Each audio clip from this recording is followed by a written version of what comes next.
Hello friends, welcome back to my channel. ரொம்ப நாளைக்கு அப்புறமா ஃபேமிலியோட ஒரு சூப்பரான ஒரு ட்ரிப் போயிருந்தோம். இந்தியா விட்டு வெளியே போகிறதுக்கு இன்னும் வாய்ப்பு வரல. அதனால இந்தியாவுக்குள்ளேயே இருக்கிற ஒரு ஸ்காட்லாண்டுக்கு போகலாம் அப்படின்னு சொல்லிட்டு கிளம்பணும். அதுதான் பார்த்திங்கன்னா கூர்க், இந்தியாவோட ஸ்காட்லாண்டுன்னு சொல்லுவாங்க. ஃபேமிலியோட போகிறதே ஸ்பெஷல் தான். அது நம்ம கசின்ஸோட பிள்ளைங்களோடலாம் போகிறது இன்னுமே ஸ்பெஷலாக எக்ஸைட்டடாக இருந்துச்சு. என்னைக்கு கிளம்பணும் பார்த்திங்கன்னா தீபாவளி அன்னைக்கு நைட்டு வந்து கிளம்பணும். தீபாவளி அன்னைக்கு தீபாவளி இங்கே செலிப்ரேட் பண்ணிவிட்டு நைட்டுக்கு மேலே வந்து பேக்கப் பண்ணிட்டு கிளம்பணும். தேர்ஸ்டே நைட்டு 7 o'clock வந்து மதுரையிலேருந்து ட்ரெயின் இருந்துச்சு. தூத்துக்குடி டு மைசூர் எக்ஸ்பிரஸாக வந்து புக் பண்ணியிருந்தோம். மதுரையிலேருந்து நம்ம புக் பண்ணுறப்போ கொஞ்சம் வந்து டிக்கெட் வேக்கன்ட் இல்லாத மாதிரி இருக்கும். அதே இது அதுக்கு முன்னாடி இருக்க ஜங்ஷன் விருதுநகர்லேருந்து புக் பண்ணோம் அப்படின்னா டிக்கெட்ஸ் வந்து அவைலபிளாக இருக்கும். எப்போயுமே நம்ம ஸ்டேஷனை விட முன்னாடி இருக்கிற ஊர் வந்து கொஞ்சம் சின்ன ஊராக இருந்துச்சுன்னா அங்கே அலாட் பண்ணுற டிக்கெட்ஸ் வந்து அந்தளவுக்கு புக் இல்லாமல் இருந்துச்சுன்னா நமக்கு டிக்கெட்ஸ் கிடைக்கிறதுக்கான ஆப்ஷன்ஸ் இருக்குது, சான்சஸ் இருக்குது. அது மாதிரி நாங்கள் வந்து விருதுநகர்லேருந்து புக் பண்ணோம். ஆனால் போர்டிங் வந்து மதுரைன்னு போட்டுக்கிட்டோம். மதுரையை விட விருதுநகர் வந்து கொஞ்சம் சின்ன ஊர்னால அங்கே வந்து டிக்கெட்ஸ் வந்து எங்களுக்கு அவைலபிளாக இருந்துச்சு. சூப்பராக தூங்கி எழுந்திரிச்சு மார்னிங் விடிஞ்சோன்னு பார்த்தீங்கன்னா பெங்களூர் வந்து ரீச் ஆகிட்டோம். கூர்க்கு போகிறதுக்கு மெயினாக மோட் ஆஃப் டிரான்ஸ்போர்ட் பார்த்தீங்கன்னா ஃப்ளைட்டில் போகலாம், இல்லை ட்ரெயினில் போகலாம். எதுக்காக இருந்தாலுமே மைசூர் ஜங்ஷன் தான் வந்து லாஸ்ட் ஸ்டேஷன். அதுலேருந்து நம்ம போகிறதுக்கு ஓன் வெஹிக்கிள் கேபில் தான் வந்து போய்க்கணும். அதுக்கான ரெஃபரன்ஸ் எல்லாமே ஆன்லைன்லேயே அவைலபிளாக இருக்குது. அப்படி பார்த்தா நாங்களும் வந்து புக் பண்ணிட்டு போனோம்.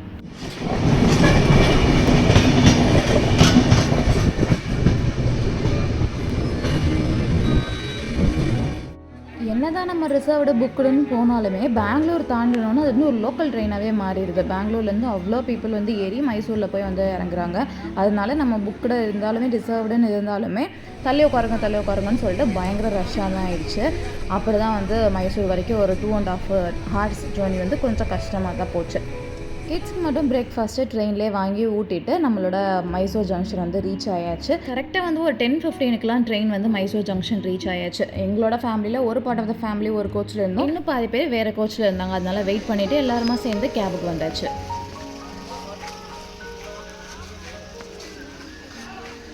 நிலா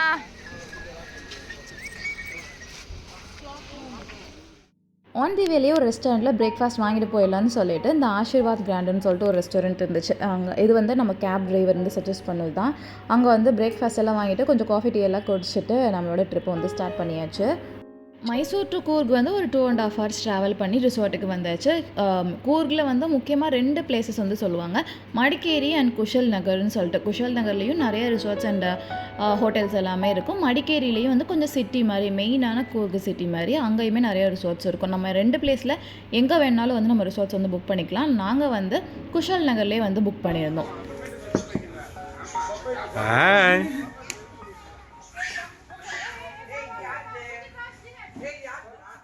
ரிசார்ட்டுமே செம்ம சூப்பராக இருக்குது. அவுடோர் ஸ்பேசஸோட பக்காவான க்ரீனரியோடு இருந்துச்சு. ரொம்பவே அழகாக இருந்துச்சு. ஃபுட்டும் வந்து இங்கே ப்ரொவைட் பண்ணிட்டாங்க. பிரேக்ஃபாஸ்ட் அண்ட் டின்னர் ஆன் டிமாண்டில் நாங்கள் ரீச் ஆன அன்றைக்கி ஆஃப்டர்நூன் லஞ்ச் மட்டும் அங்கே சாப்பிட்டுக்கிட்டோம். ரிசார்ட் பற்றின டீட்டெயில்ஸ், ஃபுட் மெனு, அமௌண்ட் எவ்வளோ, அட்ரஸ் என்ன, அந்த கேபோட டீட்டெயில்ஸ் எல்லாம் தெரிஞ்சுக்கணும் அப்படின்னா கமெண்ட்ஸில் கேளுங்க, ஷேர் பண்ணுறேன். All set, ready to go. எங்கே யானை பார்க்க போகிறோம். Dubare elephant park. காதுக்குள்ளே தண்ணி போன ட்ரீட்மெண்ட், காது அடப்பெடுக்கிற ட்ரீட்மெண்ட். ரிசார்ட்லேயே சூப்பராக லஞ்ச் எல்லாம் சாப்பிட்டுட்டு ரெஃப்ரெஷ் ஆகிட்டு ஈவினிங் மேலே கேம்புக்கு வந்து கிளம்பியாச்சு. நம்மள மாதிரியே இன்னொரு பெரிய கேங் வந்துருந்தாங்க. அவங்க கூடயும் நைட்டெல்லாம் வந்து செம்ம ஃபன்னாக இருந்துச்சு. முக்கியமாக சொல்ல வேண்டிய விஷயம் பார்த்திங்கன்னா, இந்த மாதிரி ஃபெஸ்டிவ் லீவ்ஸில் வந்து எங்கேயுமே வீட்டை விட்டு வெளியே போயிடக்கூடாது போல். பயங்கர கூட்டம். நம்ம ஊர்லெல்லாம் வந்து கேரளா வண்டி, ஆந்திரா வண்டிலாம் நிறைய டூரிஸ்ட் பிளேஸஸ்க்கு வரும். ஆனால் இந்த ஊரில் பார்த்திங்கன்னா கர்நாடகா வண்டியே அவ்வளோ வண்டி இருக்குது.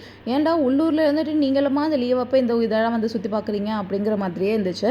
பயங்கர டிராஃபிக் ஜாமு. இப்போ ஃபார் எக்ஸாம்பிள் நம்ம ஊரில் கொடைக்கானல் அப்படின்னா ஹில்ஸ் ஏறிட்டோம் அப்படின்னா ஒரு 10 to 20 kilometersக்குள்ளேயே மோஸ்ட்லி எல்லா டூரிஸ்ட் ஸ்பாட்டுமே வந்து கவர் பண்ணிடலாம். ஆனால் இந்த கூர்க் வந்து அப்படி கிடையாது. ஒவ்வொரு பிளேஸ்க்கும் போகிறதுக்குமே வந்து 20 to 30 kilometers வந்து ட்ராவல் பண்ணி போகணுமா இருக்குது. அந்த தலக்காவேரி அப்படிங்கிற ஒரு மெயினான ஸ்பாட்லாம் ஒரு 70 kilometers ட்ராவல் பண்ணி போகணுமா இருக்குது. அதெல்லாம் வந்து கொஞ்சம் வந்து டிஃபிகல்ட்டான ஒரு சுச்சுவேஷனாக இருக்குது இந்த ஊரை பொறுத்த வரைக்குமே.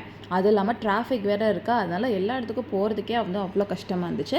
அண்ட் இந்த பிளேஸ் தான் வந்து துபாரே எலிஃபண்ட் கேம்ப்பு. இந்த ரிவரோட அந்த சைடில் தான் வந்து எலிஃபண்ட் கேம்ப் இருக்குது. இந்த ரிவரை க்ராஸ் பண்ணணும் அப்படின்னா போட்ஸ்க்கு தனியாக டிக்கெட்ஸ் வாங்கணுமா. ரிவர் ராஃப்டிங்குன்னு கூட இங்கேயுமே இருக்குது. பட் ஆனால் டைம் அப் ஆயிடுச்சு. இருந்துச்சு. ஈவினிங் மேலே 5 o'clock மேலே டிக்கெட்ஸ் எல்லாம் க்ளோஸ் பண்ணிடுறாங்க. அது வந்து எங்களுக்கு தெரியல. அதனால அங்கேயுமே வந்து சுற்றி பார்க்க முடியல. சும்மா இருந்துட்டு அந்த ரிவர் மட்டும் பார்த்துட்டோம். அதே எலிஃபண்ட் கேம்ப் வந்து நாளைக்கு போய் நீங்கள் பார்க்கலான்னு சொல்லி டிரைவர் வந்து சஜஸ்ட் பண்ணார். அதனால சரின்ட்டு மனசை தேத்திட்டு அங்கேருந்து கிளம்பியாச்சு. இவ்வளோ தூரம் இந்த இதுக்கு வரதுக்கே ஒரு 20 kilometers ஆச்சு. கொஞ்சம் வந்து டைம் வேஸ்ட் தான். கொஞ்சம் மன வருத்தமாக தான் இருந்துச்சு. அண்ட் நெக்ஸ்ட் பிளேஸ் பார்த்திங்கன்னா கோல்டன் டெம்பிள்னு சொல்கிற இந்த மொனாஸ்ட்ரிக் தான் வந்திருந்தோம். ரொம்ப சூப்பராக இருந்துச்சு இந்த பிளேஸு. நிறைய மாங்ஸ் எல்லாம் பார்த்தோம். இதுதான் ஃபஸ்ட் டைம் நாங்கள் மாங்ஸ் எல்லாம் அது நேரில் பார்க்குறது. ரொம்பவே நல்லா அழகாக இருந்துச்சு. அந்த பிளேஸுமே அவ்வளோ சூப்பராக இருந்துச்சு. நம்ம ரிசார்ட்லேருந்து இந்த பிளேஸ் வந்து ரொம்பவே கிட்ட தான். குஷல் நகர்லேயே தான் இருக்குது இந்த பிளேஸு. சூப்பரான ஆர்கிடெக்சரோட அவ்வளோ பிரம்மாண்டமான பில்டிங்ஸ் எல்லாம் இருந்துச்சு. இந்த பிளேஸ்க்கு உள்ளே வந்தோடனே என்ன இது நம்ம ஊரில் தான் இருக்குமா அப்படிங்கிற மாதிரி ஒரு டவுட்டே வந்துச்சு. அவ்வளோ மிஸ்டி அண்ட் மூடியான ஒரு வெதரோட அந்த கோவில் அந்த ட்ரீஸ் எல்லாம் பார்க்குறதுக்கு அவ்வளோ அழகாக இருந்துச்சு. இந்த கோல்டன் டெம்பிள் பேர் நம்ட்ரோலிங் மொனாஸ்ட்ரி அப்படின்னு சொல்கிறாங்க. இதுதான் one of the biggest Tibetan settlement in India அப்படின்னு கூட சொல்கிறாங்க. And one of the biggest teaching centre of Buddhism அப்படின்னு கூட சொல்கிறாங்க. அவ்வளோ பெருசாக பிரம்மாண்டமாக இருந்துச்சு. கண்டிப்பாக one must visit place in கூர்க்னு சொல்லலாம்.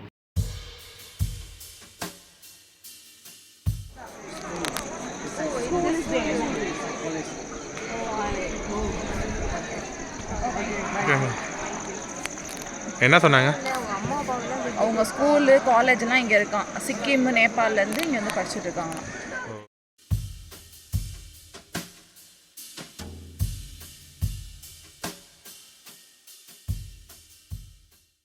இந்த பிளேஸ்க்கு வந்து பார்த்து யோசித்த ஒரே விஷயம் வந்து ஒன்லி ஜென்ஸ் மாங்ஸ் தான் இருக்காங்களே, லேடிஸ்லாம் மாங்ஸ் ஆக மாட்டாங்களா அப்படின்னு சொல்லி ஒரு யோசனை வந்துச்சு. ஆனால் லேடிஸுமே நிறைய மாங்ஸ் இருக்காங்க. பட் ஆனால் இந்த பிளேஸில் ஒன்லி ஜென்ஸ் மட்டும் தான் ரெசைட் பண்ணியிருக்காங்களோ என்னமோ இல்லை, லேடிஸும் தங்கியிருக்காங்களான்னு தெரில. நாங்கள் பார்த்த வரைக்கும் எல்லாருமே சின்ன பசங்க அண்ட் ஜென்ஸாக தான் வந்து இருந்தாங்க.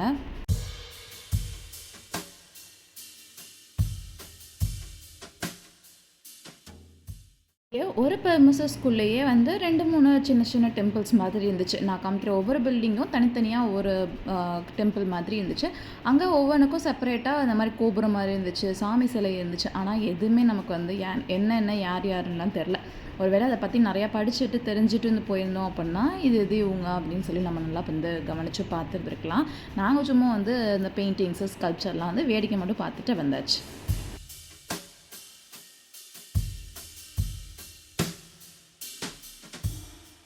உள்ளேயே வந்து நிறைய ஷாப்பிங் பிளேசஸ், ரெஸ்டாரண்ட்ஸு, கெஃபேலாம் இருக்குது. அங்கே போய் நல்லா டீ காஃபி எல்லாம் சூடாக அந்த வெதருக்கு நல்லா குடிச்சிட்டு குட்டி ஷாப்பிங்கும் பண்ணியாச்சு. அங்கே ஹேண்ட் கிராஃப்ட் பொருள் மாதிரி நிறையா இருந்துச்சு. ப்ரைஸஸுமே வந்து ரீசனபிளாக தான் இருந்துச்சு. 150-200 தான் வந்து சொன்னாங்க.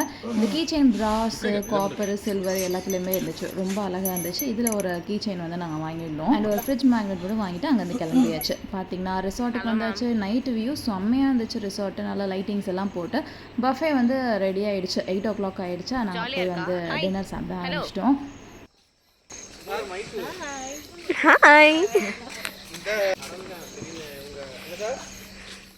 டின்னர் பஃபே வந்து வெஜ் அண்ட் நான்வெஜ் ரெண்டுமே இருந்துச்சு. ரைஸ் வெரைட்டிஸும் ரோட்டி வெரைட்டிஸுமே வந்து இருந்துச்சு. அது போக இட்லி தோசையும் நாங்கள் கேட்டிருந்தனால அதையும் வச்சுருந்தாங்க. நாங்கள் ரிசார்ட் புக் பண்ணும்போது நம்மளோட டின்னர் அண்ட் பிரேக்ஃபாஸ்ட் வந்து நம்ம க்யூரேட் பண்ணிக்கிற மாதிரி ஆப்ஷன்ஸும் கொடுத்துருந்தாங்க. நம்ம என்ன தான் நமக்கு பிடிச்ச மாதிரி மெனு எல்லாம் க்யூரேட் பண்ணி கொடுத்தாலும் அவங்க செய்கிறது தான் செய்கிறாங்க. அந்தளவுக்கு வந்து டேஸ்ட் வந்து டாப் நாச் அப்படின்லாம் சொல்ல முடியாது. ஓகே இஷ்ஷாக இருந்துச்சு. பட் ஆனால் அவங்க சொன்ன வெரைட்டிஸ் எல்லாமே வந்து வச்சுருந்தாங்க. ஆனால் கொஞ்சம் சுமாராக இருக்க சாப்பாடு கூட நம்ம நல்லா அலைஞ்சு திரிஞ்சுட்டு சுற்றிட்டு வரனால நல்லா சாப்பிட்ற மாதிரி இருந்துச்சு. நிறைய வெரைட்டிஸ் இருந்துச்சு. ஆனால் டேஸ்ட் வந்து ஓகே இஷ்ஷாக இருந்துச்சு. அவ்வளோதான் இந்த ரிசார்ட் பொறுத்த வரைக்கும், ஃபுட்டு பொறுத்த வரைக்கும் சொல்லலாம். அண்டு நல்லா சாப்பிட்டு முடிச்சாச்சு. பசங்களுக்கும் நல்லா வந்து ஊட்டியாச்சு. நெக்ஸ்ட் வந்து camp fire, dance, fire works எல்லாம் வந்து இருக்குன்னு சொல்லியிருந்தாங்க. கர்நாடகா பொறுத்த வரைக்கும் இல்லை கூர்க்கு பொறுத்த வரைக்குமான்னு தெரில. நம்ம தீபாவளியெல்லாம் முடிச்சுட்டு வந்தோம். அதுக்கப்புறம் தான் ஒரு 2 days வந்து இவங்க தீபாவளி செலிப்ரேட் பண்ணி கிராக்கர்ஸ் எல்லாம் வந்து வச்சுட்டு இருந்தாங்க. அது போக ஏதோ பூஜாலாம் வேறு இருந்துச்சு போல். அண்ட் நைட்டு வந்து நாங்கள் இருந்த 2 டேவுமே வந்து நல்லா வந்து கிராக்கர்ஸ்லாம் வெடிச்சாங்க. நாங்கள் சூப்பராக ஹைட் அண்ட் சீக்கெல்லாம் வந்து விளையாண்டுட்டு இருந்தோம்.